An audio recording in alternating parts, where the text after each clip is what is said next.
আহ এখলাস খান আপনাকে যুক্ত করা হচ্ছে, বলেন আপনি। হ্যালো, আমাকে শুনতে পাচ্ছেন ভাই? হ্যাঁ, শুনতে পাচ্ছি, বলেন। ভাই, আমি আপনার ভিডিও দেখি প্রায় 2-3 বছর। তো আমার পরিচয়টা আমি দিলাম না।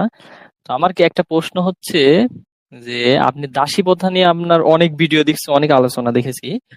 তো নবী বা হচ্ছে আল্লাহ এটার দাসী হচ্ছে প্রথা? ফয়সালা ওরকম দিতে পারেনি, বলেন। দাসী প্রথা মানে ইসলামের দাসী প্রথা নাকি? ইসলামের দাসী আচ্ছা। প্রথা নিয়ে আপনার অনেক লেকচার শুনেছি, অনেকের সাথে আলোচনা শুনেছি।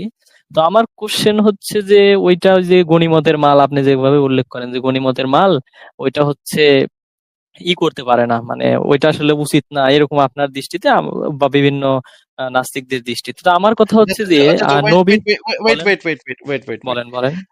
আপনার শুধুমাত্র আপনি বললেন যে গনিমতের মাল, এটা তো নাস্তিকদের দৃষ্টিতে এটা খারাপ। তো হ্যাঁ। তাহলে আপনাকে আমার একটা স্বাভাবিকভাবে একটা প্রশ্ন চলে আসে। মনে করেন কালকে হিন্দুরা যদি বাংলাদেশ আক্রমণ করে, মনে করেন তর্কের এই খাতিরে এই ধরে নিই। উদাহরণগুলো আমি শুনেছি, আপনার শুনে আপনার থাকলে আলোচনায় এইরকম শুনে উদাহরণ থাকলে শুনেছি। শুনে থাকলে আপনি তো উত্তর আরো ভালোভাবে দিতে পারবেন। হ্যাঁ, তাহলে হ্যাঁ, কোনো বলেন। সমস্যা নেই, শুনে থাকলে তো কোনো সমস্যা নেই, তাহলে তো আপনি আরো প্রিপেয়ার্ড, আপনি তো প্রস্তুত উত্তর দেওয়ার জন্য, কারণ আপনি অলরেডি নিশ্চয়ই উত্তরটাও ঠিক করে আসছেন। তাহলে তো আরো ভালো হইলো আপনার জন্য। বরঞ্চ দেখা যাবে আমি ফাইসা গেছি প্রশ্ন কইরা, তা আপনি এমন না, একটা মোক্ষম যুক্তি দিয়ে উত্তর দিবেন, আমি বোকার মতো চা থাকি আসলে ভাই ওইদিকে। আমি আয় রে, আসলে আয় রে কোনো মুমিন অ্যান্সার ভাইজি। দিতে আসি নাই। না ভাই, আপনাকে আপনার কাছে আপনি আপনার তো একটা কোশ্চেন আছে। আপনি তো একটা স্টেটমেন্ট দিয়েছেন, আপনি তো একটা স্টেটমেন্ট দিয়েছেন যে নাস্তিকদের মতে এই গনিমতের মাল হিসেবে নারীদেরকে ধইরা নিয়ে গিয়া তাদেরকে বিছনায় তোলা, এটা নাস্তিকদের মতে খারাপ।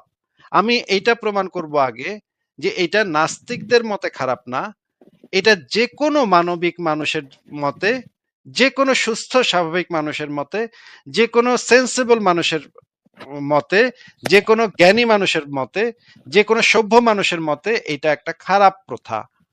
আপনিও এটা স্বীকার করবেন, আপনার মুখ থেকে আমি এটা স্বীকার করাতে চাই, যেন অন্য মানুষরা, আমার দর্শকরা দেখে এবং তারা বোঝে যে এই প্রথাটা অত্যন্ত নোংরা, অসভ্য, বর্বর একটা বিধান। এটা কারো সাথেই করা উচিত না, আপনার সাথেও করা উচিত না, আমার সাথেও করা উচিত না। আপনার পরিবারেও যেন এই ধরনের ঘটনা না ঘটে, আমার পরিবারেও যেন এই ঘটনা না ঘটে। আমি চাই আপনার পরিবারও যেন নিরাপদ থাকে, আমার পরিবারও যেন নিরাপদ থাকে, আমি এটা চাই। আর আপনি যেই মতাদর্শ সমর্থন করেন, সেই মতাদর্শ মতে আমারে মাইরা আপনি আমার বউ বাচ্চা এদেরকে গনিমতের মাল হিসেবে নিতে পারবেন। এটা যে কেন খারাপ, সেটা আমি আপনার মুখ থেকে বের করতে চাই ভাই। তাহলে আপনি যেহেতু প্রশ্নটা জানেননি, তাহলে আমি প্রশ্নটা একটু করি, আমার দর্শকরা শুনুক, তারপর আপনি তো নিশ্চয়ই প্রিপেয়ার্ড আছেন, আপনি উত্তরটা পট করে দিয়ে ফেলবেন, অসুবিধা কি? তাহলে তো আমি তবদা খায়া যাবো আপনার উত্তর শুই না। তো আমার প্রশ্নটা হচ্ছে যে আপনি বলেছেন যে নাস্তিকদের মতে এই মেয়েদেরকে, যুদ্ধবন্দী মেয়েদেরকে গনিমতের মাল হিসেবে রেপ করা, ধর্ষণ করা, বন্দি বানায় সেই বন্দি মেয়েদেরকে, তাদের বাপ ভাইদেরকে মেরে তাদেরকে তুইলা নিয়ে গিয়া রেপ করা, এটা নাকি আপনার দৃষ্টি, নাস্তিকদের দৃষ্টিতে নাকি এটা খারাপ। তো আমার প্রশ্ন হচ্ছে, যদি কালকে হিন্দু সেনাবাহিনী, ভারতের হিন্দু সেনাবাহিনী যদি বাংলাদেশে আক্রমণ করে এবং আপনাকে জবাই করে, আপনার বাবাকে জবাই করে, আপনার ভাইকে জবাই করে, তাদের চোখের সামনে দিয়ে আপনার মাকে, আপনার বোনকে, আপনার মেয়েকে, আপনার স্ত্রীকে যদি গনিমতের মাল হিসেবে নিয়ে গিয়ে তারা যদি ভোগ করে, তাহলে সেটা কি আপনার দৃষ্টিতে সেই জিনিসটা কি একটা নৈতিক কাজ বলে বিবেচিত হবে নাকি অনৈতিক কাজ বলে বিবেচিত হবে? আমাকে কি এখন উত্তর দেওয়া শুরু করব? হ্যাঁ। এখন এটা হচ্ছে, আমি যদি আমাদের যেহেতু ভারত আমাদের উপর আক্রমণ করেছে, তো আমরা ছেলে মানুষকে সাধারণত মেরে ফেলা হয়।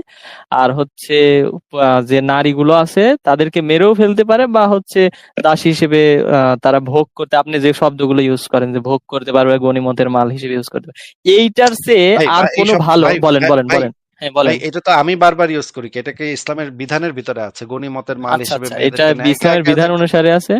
হ্যাঁ, একদম তাহলে স্পেসিফিকলি এই শব্দগুলা দ্বারাই বলা আছে যে গনিমতের মাল আমি পাইছি, এক সাহাবী এসে বললো আমি এই মেয়ারে গনিমতের মাল পাইছি। এগুলো তো ভাই হাদিসের হুম ভিতরে, কোরআনের ভিতরে, হাদিসের ভিতরে এগুলো আছে।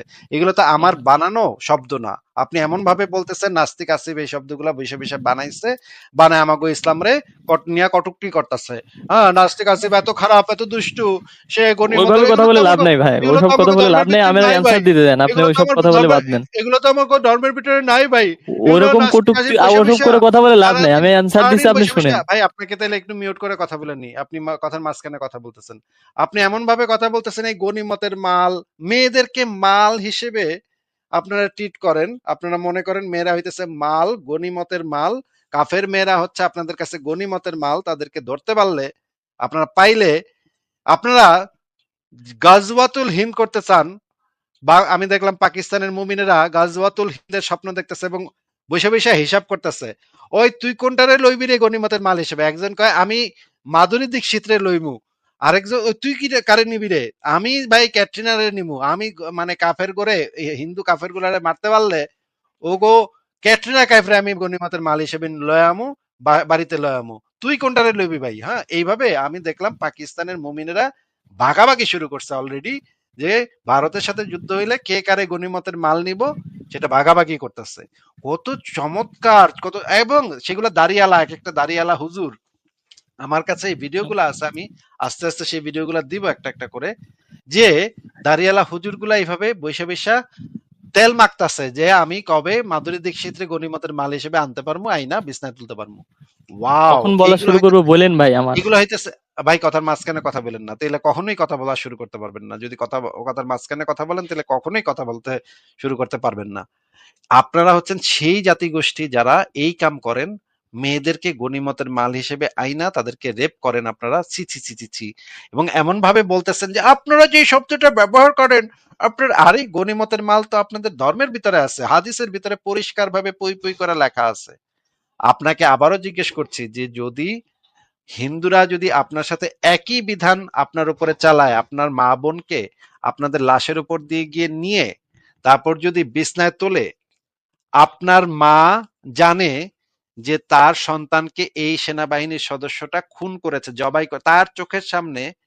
আপনার মা নিজে দেখেছে যে তার চোখের সামনে আপনাকে সেই হিন্দু সেনাবাহিনী সদস্য ঘর ঘর করে জবাই করেছে, আপনার বাবাকে তারা জবাই করেছে, আপনার ভাইকে তারা জবাই করেছে।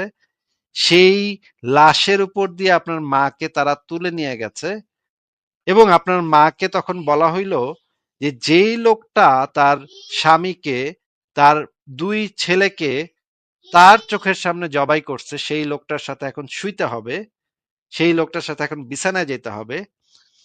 আপনি কি মনে করেন এটা একটা নৈতিক কাজ বলে মনে করেন কিনা? যে এই বিধানটা একটা নৈতিক বিধান, সেইটুক শুধু আপনি আমাদেরকে বলেন, বলেন। হ্যাঁ, এইটা একটা নৈতিক বিধান ওই অবস্থার পার্সপেক্টে।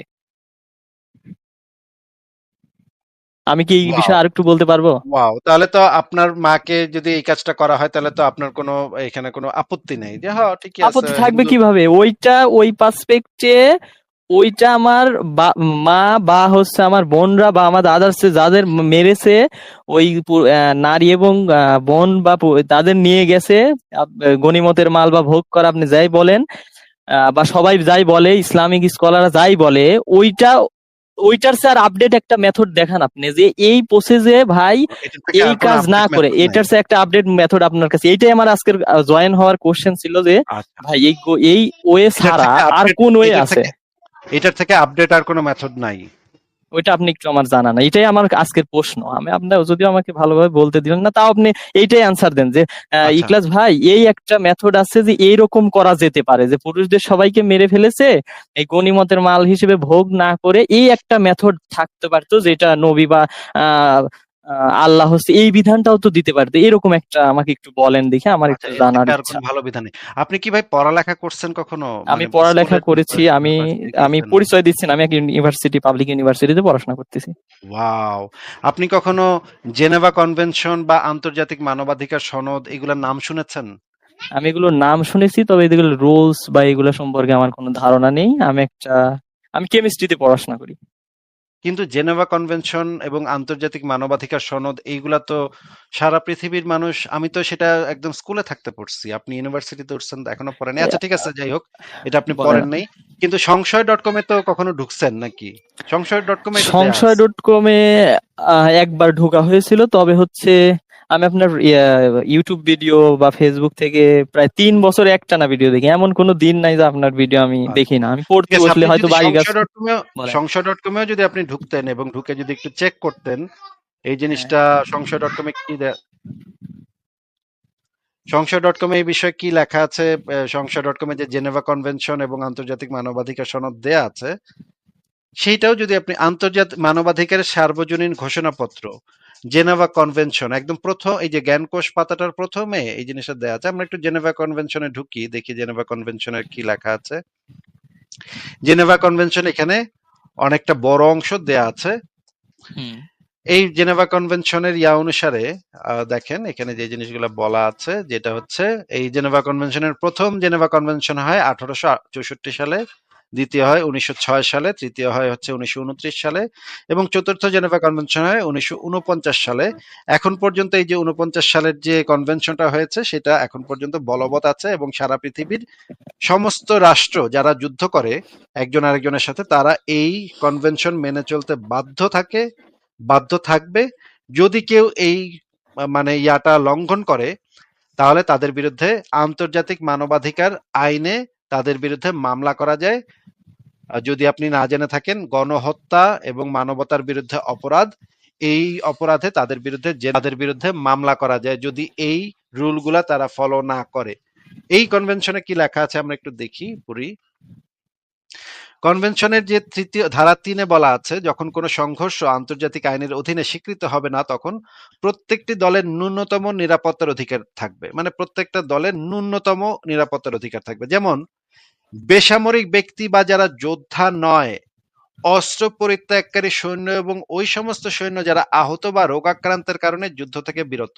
এই যে এই ব্যক্তি যারা এই ক্যাটাগরিতে যারা আছে, বেসামরিক ব্যক্তি মানে যাদের হাতে কোনো অস্ত্র নাই, যারা কোনো অস্ত্র সহ যুদ্ধ করে নাই, সেই তারা, এবং সেই সমস্ত যোদ্ধারা যারা অস্ত্রটা অলরেডি ফেলে দিছে, ফেলে আত্মসমর্পণ করছে, এবং ওই সমস্ত সৈন্য যারা আহত হয়েছে বা কোনো একটা রোগের কারণে যুদ্ধ থেকে বিরত হয়েছে, এই সমস্ত মানুষ ব্যক্তিদের ক্ষেত্রে এই নিম্নোক্ত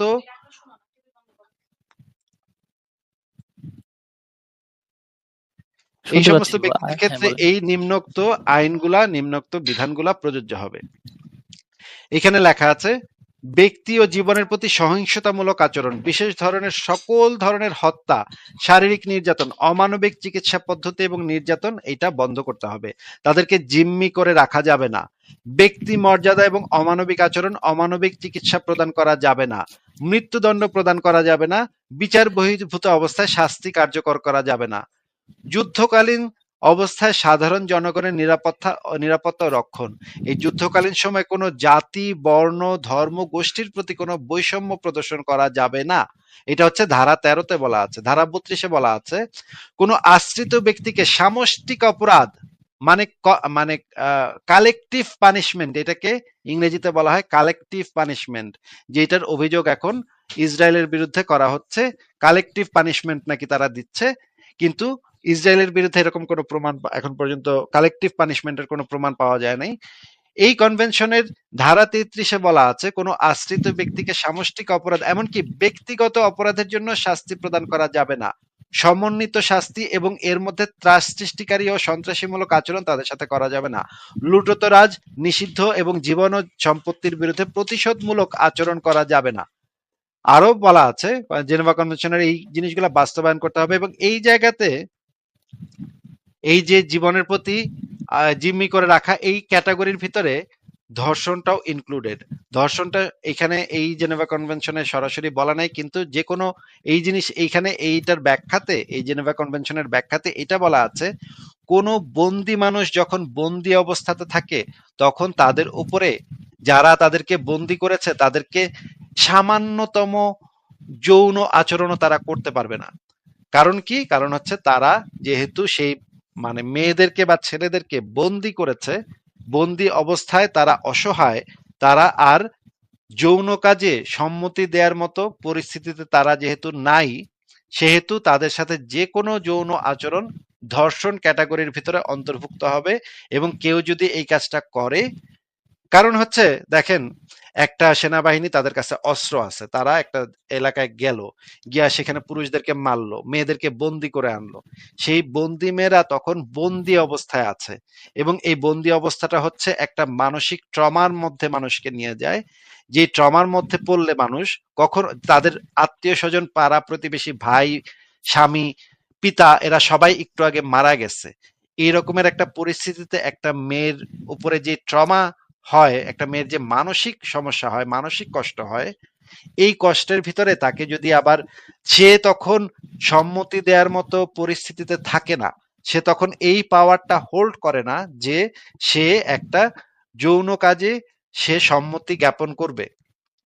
এই কারণে যে কোনো যুদ্ধে, যে কোনো সংঘর্ষে যদি কোনো মানুষ বন্দী থাকে, সেই বন্দীকে আপনি স্পর্শ পর্যন্ত করতে পারবেন না, টাচ পর্যন্ত করতে পারবেন না। যদি টাচ পর্যন্ত করেন, তাহলে আপনার বিরুদ্ধে জেনেভা কনভেনশন অনুসারে আপনার বিরুদ্ধে আন্তর্জাতিক আদালতে মামলা হবে।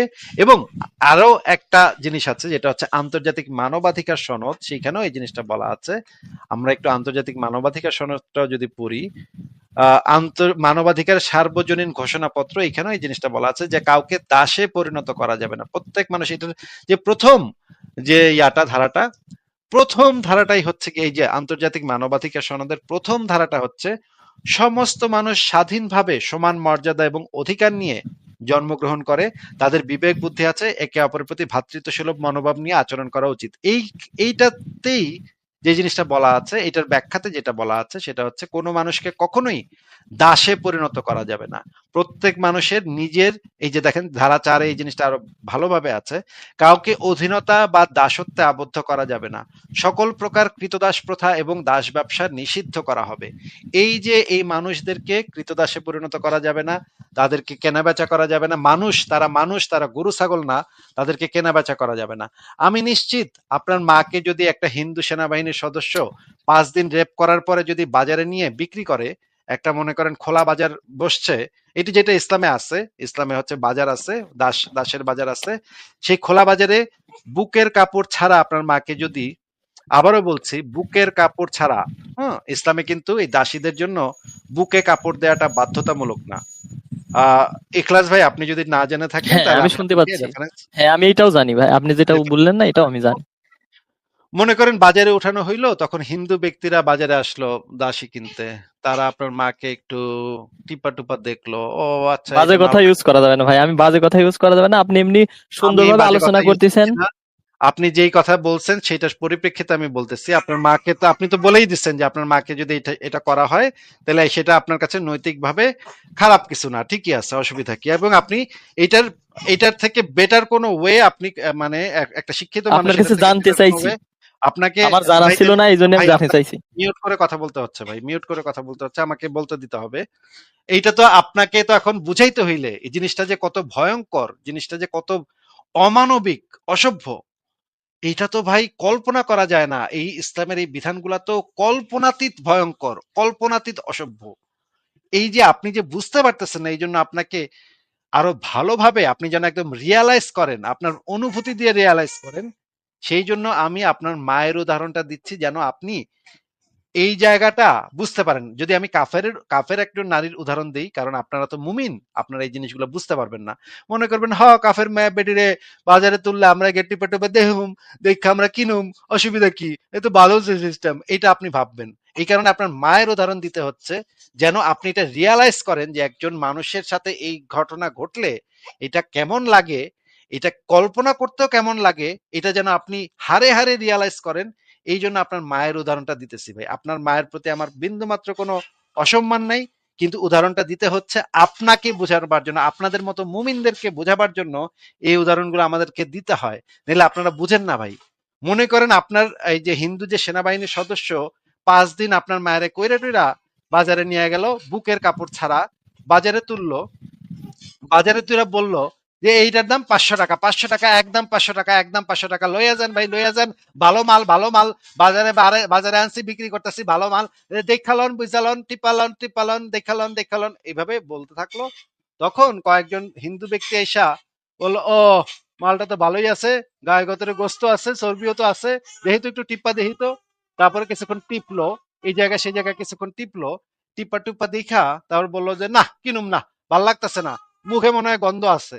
আমি আপনাকে সেই রেফারেন্স বের করে দেখাবো যে মুখে যদি দাসী কেনার সময় আপনারা মুমিনরা মুখে বা বগলে যদি গন্ধ পান, তাহলে বাসায় নিয়ে আসার পরে আপনারা ওই বিকৃত মাল আবার গিয়া মালিকরে ফেরত দিতে পারেন। এটাও ভাই ইসলামী শরীয়তে এই রিফান্ড করা, অ্যামাজনে আমি অর্ডার করি 14 দিনের ভিতরে রিফান্ড পলিসি আছে, সেই রিফান্ড পলিসি ইসলামের ভিতরেও আছে, সেইগুলো আমি আপনাকে বের করে দেখাবো। ইসলামে এইভাবে যদি আপনি মুখে বা বগলে গন্ধ পান, আপনি আবার সেই দাসিরে নিয়ে আবার ফেরত দিয়ে আসতে পারেন, টাকা ফেরত নিয়ে আসতে পারেন। তো এইগুলা আপনাদের ধর্মগ্রন্থের ভিতরে আছে, আপনাদের আইনে আছে, ধর্মীয় আইনের ভিতরে আছে। এত জঘন্য জঘন্য জিনিস, এগুলা কি ভাই কল্পনা করা যায়? এগুলা কি একটা সুস্থ স্বাভাবিক মানুষ কল্পনা করতে পারে যে একটা মেয়েকে, একটা জলজান্ত মানুষকে বাজারে তোলা হয়েছে বিক্রি করার জন্য? ছি ছি ছি ছি ছি, এটা তো, আমি তো আপনার মায়ের জন্য এই সিস্টেম চাই না। আমি চাই যেন আপনিও, আপনার মাও যেন এই জিনিসের ভিতর দিয়ে কখনো না যায়, এই অভিজ্ঞতার ভিতর দিয়ে যেন কখনো না যায়। হ্যাঁ, এবার এক্লাস আপনি বলেন এবার। আপনাকে আনমিউট হ্যাঁ, করছি, আপনি আপনার বলেন। বলা শেষ হয়েছে ভাই? হ্যাঁ, বলেন। হ্যাঁ, বলতেছি আমার অ্যান্সারটা আমি এখনো পাইনি যে এইটার সে আপডেট কি। আপনি এমনি বলেন যে এই আপডেট ওই ধরে নিয়ে গেল আমার মার আর আমার বোনের, তারপরে ওরা ওই আপডেট ভোগ আপনি পান করা নাই। বাদে আর কি করতে পারে বলেন। আমি যে আপডেট দিলাম, আপডেট পান নাই আপনি। প্রত্যেকটা আপডেট পাইছি, প্রত্যেকটা আপনার ওইগুলা পড়েছে, আপনি যে জেনেভা নিয়মগুলা কনভেনশন বললেন অনুসারে কি সেগুলো। কাউকে দাস বানানোই নিষিদ্ধ? আচ্ছা, এইখানে আন্তর্জাতিক একটা ছোট মানবাধিকার প্রশ্ন আছে। সনদ অনুসারে কাউকে দাস বানানোই যে নিষিদ্ধ, হ্যাঁ, এটা আপনি পান নাই। এইটা আমি পেয়েছি, আপনার ওখানে লেখা ছিল। আর দাস আপনি একটা বানানোই যদি ফিলিস্তিনের নিষিদ্ধ হয়, উদাহরণও দিলেন। দাস বানানোর মানে দাস বানানোই যদি আইনগতভাবে অবৈধ হয়, হ্যাঁ, তাহলে আপনাদের আইনে আছে দাসী বানানো যাবে, দাসী বানায় করা যাবে। এটার তো কোনো প্রশ্নই ওঠে না। প্রশ্নই ওঠে না। হ্যাঁ, আপনার কথা ঠিক আছে। এখানে আপনি একটা উদাহরণ দিলেন যে ফিলিস্তিন এবং ইসরায়েলের কথা। আচ্ছা, আপনার কি মনে হয় যে এই, ফিলিস্তিনের হচ্ছে অনেকের ওই পুরুষদের হত্যা করে ওই মহিলাদের মনে করেন নিয়ে গিয়েছিল, ওখানে অনেকে অবশ্য বিভিন্ন নিউজে দেখা যায় যে 12,000 মহিলাদের ধর্ষণ করেছে, অমক করেছে, অমক করেছে। একটা আচ্ছা, একটা আপনার কি ধর্ষণে মনে যদি হয় আপনি বলেন? একটা ধর্ষণে যদি আপনি প্রমাণ করতে পারেন, আপনার কাছে যদি একটা ধর্ষণেরও প্রমাণ থাকে, হুম, একটা, 12,000 লাগবে না হ্যাঁ, ভাই, একটা ধর্ষণেরও যদি প্রমাণ আপনি দেখাইতে পারেন, তাইলে আমি আপনার পক্ষে দাঁড়াবো। আপনার পক্ষে দাঁড়ায় ইসরায়েলের বাহিনীর বিরুদ্ধে আমি সোচ্চার হব যে তারা একটা ধর্ষণ করেছে। কিন্তু আমি আ- নিশ্চিত যে আপনি এখন পর্যন্ত আন্তর্জাতিক মিডিয়াতে ফাটাফাটি হয়ে যেত যদি একটাও প্রমাণ হইতো।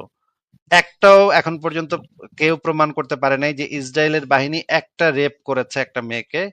এইটা এখন পর্যন্ত কেউ প্রমাণ করতে পারে নাই। আন্তর্জাতিক মিডিয়াতে এই ধরনের কোনো প্রমাণিত কেস নাই। বরঞ্চ হামাস ধর্ষণ করেছে সেইটার একদম প্রমাণিত মানে রেফারেন্স আছে, একদম ভিডিও আছে, লাইভ ভিডিও করছে। হামাসের সদস্যরা ইহুদিদেরকে রেপ করার পরে সেই রেপটা পুরাটা ভিডিও করে সে আবার হোয়াটসঅ্যাপে তার দোস্তদেরকে পাঠাইছে যে দেখ আমি এই ইহুদি মায়েরে রেপ করছি। সেই হোয়াটসঅ্যাপ থেকে আবার ইহুদিরা, ইসরায়েলের গোয়েন্দা সংস্থা সেই হোয়াটসঅ্যাপ থেকে ভিডিও আবার মানে খুঁজা বাইর করে ফেলাইছে, খুঁজা বাইর করে তাদের ডেটাবেজে রেখে দিছে। ভাই, আপনি যে দাবি বলেন। করতেছেন যে গাজাতে ইসরায়েলের বাহিনী ঢুকে 12,000 মেয়েকে ধর্ষণ করছে, আমি আমাকে একটা রেফারেন্স দেখান তো যেখানে একটা প্রমাণ আছে। মানে আমি বিভিন্ন নিউজে দেখেছি যে এত এত না না, নারীদের হচ্ছে। বলেন, বলেন। নিউজে তো হচ্ছে গিয়ে সাংবাদিকরা এক এক পক্ষের সাংবাদিক এক এক রকম লেখে। আপনি ও, জানেন যে জাতিসংঘে এটা নিয়ে মামলা করা যায়? মামলার বিষয়ে আমি জানতে চাচ্ছি না। আমি আপনাকে একটা প্রশ্ন করছি আন্তর্জাতিক যে মানে আইনে যুদ্ধের মতো আন্তর্জাতিক জায়গায় আন্তর্জাতিক আমাকে আইনে যে বলতে দিবেন? মামলা করা যায়, আন্তর্জাতিক হ্যাঁ, আইনে যে আপনি, মামলা হ্যাঁ, করা এটা যায়, আপনাকে আপনার কাছে দেখে যদি এভিডেন্স আমাকে থাকে, দেখিয়েছেন। আপনার কাছে যদি এভিডেন্স থাকে আপনি যে আন্তর্জাতিক আইনে মামলা করতে পারেন তাদের বিরুদ্ধে, কোন একটা সেনাবাহিনীর বিরুদ্ধে মামলা করতে পারেন। এটা কি আপনি জানেন? হ্যাঁ, এটা আমি কিছুক্ষণ আগে আপনার মেবি দেখাইছেন ওই যে তাহলে যদি আপনার ইয়াসের। কাছে এভিডেন্স থাকে, ইসরায়েলের বাহিনীর বিরুদ্ধে যদি এভিডেন্স আপনার কাছে থাকে, তাহলে তো আপনি ড্যাং ড্যাঙ্গে হাইটে গিয়ে মামলা করতে পারেন তাদের বিরুদ্ধে। আমি তো আপনাকে বলি নাই যে ইসরায়েল বাহিনী রেপ করে থাকলে সেটা ভালো করছে, এটা কি আমি, আমার কি স্ট্যান্ড এটা? না, এটা আপনার স্ট্যান্ড না। আমার এইখানেই একটা ছোট্ট, এর সাথে একটা ছোট প্রশ্ন, যে ভাই যুদ্ধের মতো জায়গায়, যেই জায়গায় ভারতের মানুষজন মনে করেন যুদ্ধ লেগেছে, ভাই আমাকে যুদ্ধ মেরে হোক ফেলছে, নাকি, বলেন যুদ্ধ হোক নাকি বলেন। যুদ্ধ হোক, যুদ্ধ হ্যাঁ, হোক নাকি যুদ্ধ হোক, যা কিছু হোক, আপনি হ্যাঁ। একজন বেসামরিক মানুষকে, একজন বেসামরিক মানুষের গায়ে কখনোই হাত দিতে পারেন না। যদি আপনার সাথে আমার মারামারি হয়, আপনি আমারে মারতে পারেন, আমি আপনারে মারতে পারি। সেইটা আমি আপনার কোনো একটা কাজের কৃতকর্মের জন্য, আমি আপনার কোনো কৃতকর্মের জন্য আপনার মাকে বা আপনার বোনকে মাইর দিতে পারি না, বা আপনার মাকে বা বোনকে বন্দি বানায় নিয়ে আসতে পারি না। আপনি যদি এই সাধারণ কথাটা যদি আপনার মাথায় না ঢুকে ভাই, এটা এত আমি, মুমিন হইছেন, এত মুমিন হইছেন, এত কি মগজটারে কি একেবারে পচায় ফেলাইছেন ভাই, একেবারে ইসলাম মাথার ভিতরে ঢুকায়া আপনারা কি মাথাটা একেবারে পচায় ফেলাইছেন ভাই, যে আপনার সাথে যদি আমার মারামারি লাগে তাইলে আপনার সাথে আপনি আমার সাথে মারামারি করবেন, আমার কোনো কাজের জন্য আমার পরিবারের গায়ে কখনো হাত দিবেন না, আমিও আপনার পরিবারের গায়ে হাত দিব না। এটা তো একটা বেসিক একটা ব্যাপার, একটা বেসিক একটা মোরালিটি মানুষের। ভাই এটা যে বেসিক ব্যাপার, এটা আমিও জানি যে আমার তাহলে লেগেছে এই পুরুষের সাথে এ- পুরুষের মারামারি এ- হবে, এই তাইলে এই জিনিসটা নারীদের আপনি বুঝেন স্পর্শ না, করব না, কিন্তু তাহলে আপনি এই যুদ্ধের ক্ষেত্রে জিনিসটা এই বুঝেন না। ঘটনা ঘটে না ভাই, আপনি কি আরে বলেন? ঘটে না, না, যদি যদি কেউ করে তাহলে সে তো অপরাধ করছে, অনৈতিক কাজ করছে। কিন্তু প্রত্যেক ক্ষেত্রেই যে, প্রত্যেক আরে যুদ্ধেই যে এরকম ঘটবে, আরে যদি 100% ঘটে, ঘটবে। সেটাকে তো আমরা নৈতিকভাবে সমর্থন করতে পারি না তো, সেটাকে তো হ্যাঁ, আমাদের বলতে হবে সেটা আমিও পরিষ্কার ভাবে যে, সমর্থন করি না। তাহলে আপনি বলেন যে ইসলামের যে বিধানটা আছে এটা একটা নোংরা জিনিস আছে এটা। এইটার স্যার আপডেট বিধান তো আপনি দেখাইতে আরে আপনি পারলেন না। বিধানটা গাধার বাচ্চা, এটা এই এতক্ষণ কি দেখাইলাম যে জেনেভা কনভেনশন কি দেখাইলাম যে ওগুলা তো বাংলা, ওগুলো সুন্দর করে হচ্ছে একটা কাগজের উপর কালি দিয়ে লেখা, ওই লেখাই থাকবে আজীবন। ওইটাও তো আর কাগজের উপরে প্রত্যেকটা খালি দিয়েই তো যুদ্ধে, লেখা তোর। প্রত্যেকটা আরে যুদ্ধ, বলদ, আরে বলদা, তোর যে কোরআন যে জঙ্গি বই কোরআন, ওইটা তো কাগজের উপরে কলম দিয়েই লেখা, ওইখানে লেখা আছে যে গনিমতের মাল হিসেবে মাইয়া পাইলে তোরা সহবত করতে পারবি। আর আমি যেটা জেনেভা কনভেনশন নিয়ে আসতেছি এটাও কাগজের উপরে লেখা। এখানে লেখা কোনো মানুষকে বন্দি করা যাবে না, কোনো মানুষকে দাসে পরিণত করা যাবে না, কোনো নিরাপরাধ নারীকে, কোনো বেসামরিক নারীকে যৌন কাজ করা যাবে না তাদের সাথে। এই দুইটা কাগজের উপরে লেখা জিনিসের ভিতরে তুই তো মানে সমর্থন করতেছ সেই তোর জঙ্গি কোরআনের মানে গু কোরআনের যে বিধানটা আছে সেটারে তুই সমর্থন করতেছস। আমি তো সমর্থন করতেছি জেনেভা কনভেনশনকে, যে জেনেভা কনভেনশনে লেখা আছে তোর মা বোনও সেফ, আমার মা বোনও সেফ। গাধার বাচ্চা গাধা কোথাকার, মুমিনের বাচ্চা মুমিন, জঙ্গির বাচ্চা জঙ্গি কোথাকার, তোরা এই জিনিসগুলা বুঝোস না যে এই বিধানটা চালু থাকলে তোর মাও সেফ থাকবে, আমার মাও সেফ থাকবে। আর যদি তোর বিধানটা চালু হয় তাইলে শুধুমাত্র তোর ধর্মের মানুষ অন্য ধর্মের মানুষের মা বেটিকে গনিমতের মাল বানাবে, দাসী বানায় বাজারে বিক্রি করবে। তোরা কি এইটুক বুঝোস না? তোদের মাথায় এইটুক খেলে না? জঙ্গির বাচ্চা জঙ্গি গুলা কোথাকার কি বলে এগুলা দেখছেন? কি জঙ্গির বাচ্চা জঙ্গি কি বলে শুনছেন আপনারা? মানে আপনার শেষ হলে এতটা বলেন। এতটা বেহায়া, এতটা বেলাজ, এতটা চুনাহাগা মানুষ কিভাবে হয়? এখনো বলতেছে ভাই এর থেকে ভালো সিস্টেম কোথায় পাইছেন? হইতেছে তো। আরে হইলে তো ওই সেটা তো সারা বালের মতো করেই কথা বলতে পারেন আপনি, আরে আর হচ্ছে এরকম। বলদের বলদের বাচ্চা, আরে বলদের বাচ্চা, তুই এটারে সমর্থন করছস, তুই এটারে সমর্থন করে বলছস যে ঠিকই, এটা তো ঠিকই আছে, কোরআনের এই ইসলামের এই বিধান এটা তো ঠিকই আছে। তুই তো এটারে সমর্থন করছস রে, বলদের বাচ্চা বলদ, জঙ্গির বাচ্চা জঙ্গি, মানে ধর্ষকের বাচ্চা ধর্ষক। তোরা এই সমাজেও তোরা দাস দাসী মানে চালু করবি, দাস দাসী প্রথা চালু করবি, বাজারে মেয়ে নিয়া তোরা বিক্রি করবি, টিপা টুপা মানুষ দেখবে মেয়েদেরকে, তোরা এই জিনিস সমর্থন করস। তোদের কি কোনো বিন্দু মাত্র কোনো মানে লজ্জা শরমও নাই তোদের? মানে কেমনে কি এগুলা?